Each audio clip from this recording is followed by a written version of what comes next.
Hello, everyone, and welcome to Nursing to Be and to Do, your one stop shop for health literacy.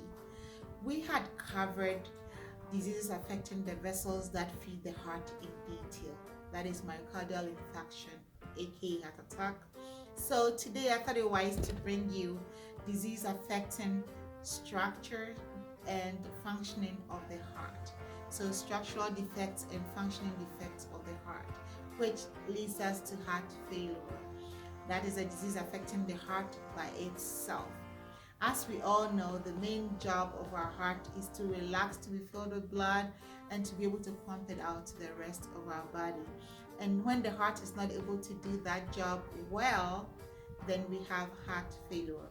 Heart failure affects 5.7 million people and over in the United States alone, and is blamed for 1 out of 9 deaths in the United States. So I think it's very important that we learn about this disease and know how to manage it if we've been diagnosed with it, or even to stay away from getting it. Okay, so first of all, let's do a quick review of the heart. What the structures of the heart.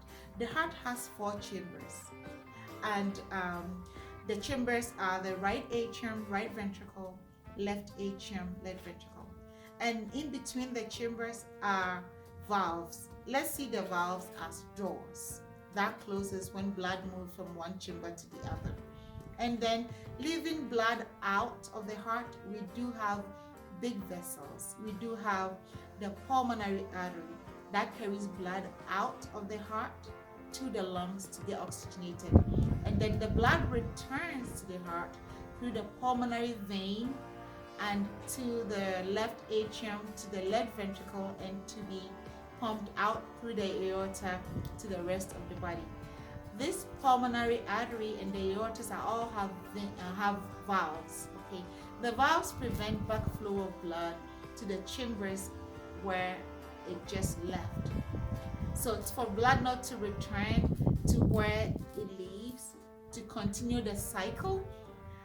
The body is enriched with valves to prevent that from happening, especially the arteries.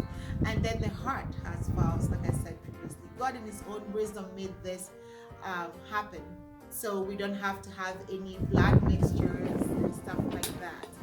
And interestingly, it's a cascade of events, sequence of events that causes our heart to be able to pump and circulate blood to the rest of the body. It's very interesting. And I have to say here that God in his wisdom again enrich our body with sensors that checks to make sure that we have everything in place and things are functioning well. The parts compensate amazingly when there is inefficiencies, and they are like husband and wife. They support, when the parts support one another, or each other, I must say. So it's interesting. But heart failure is when the heart is not able to meet its demands. Cardiac output is low, and that could be either a left heart failure or a right heart failure. There's a disease affecting the left or the right. And then we do have high output heart failure, where everything is okay, functionality is okay, structure wise everything is okay, but the heart is still not able to meet the body's demands, in the sense that the blood being supplied or circulated around to the cells do not have adequate nutrition or adequate oxygen or electrolytes, whatever the body needs to work. So that is high output heart failure. Everything is okay with the functioning of the heart, but still the body's need is not met. So there are 3 types of heart failure, 3 types, and we'll go through each one at a time. But today, let's familiarize ourselves with structural and function of the heart and the types which I just mentioned.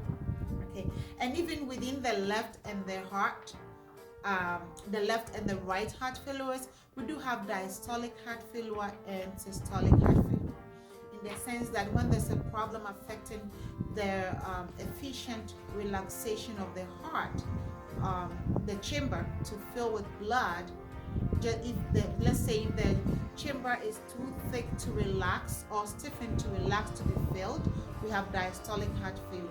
And if a chamber is too thin to adequately pump blood out or too thick to adequately pump blood out to the rest of the body, let's say the left ventricle is not adequate to pump blood out through the aorta to the rest of the body, we have systolic heart failure. Okay, so the ventricles are the main concerns when there is an inefficiency in blood pumping to the rest of the body. But let's know that the heart has 4 chambers and valves, and they are all important parts of the body. For the heart to function right, to meet the body's needs, all those chambers are very critical. And then we have a situation of high output heart failure where everything is right, functionality, structurally, everything is in place, but still the body's needs are not met. We will be diving into each of these topics one at a time. But today, I just want to open this discussion of heart failure. So thank you for watching. God bless you. See you next time.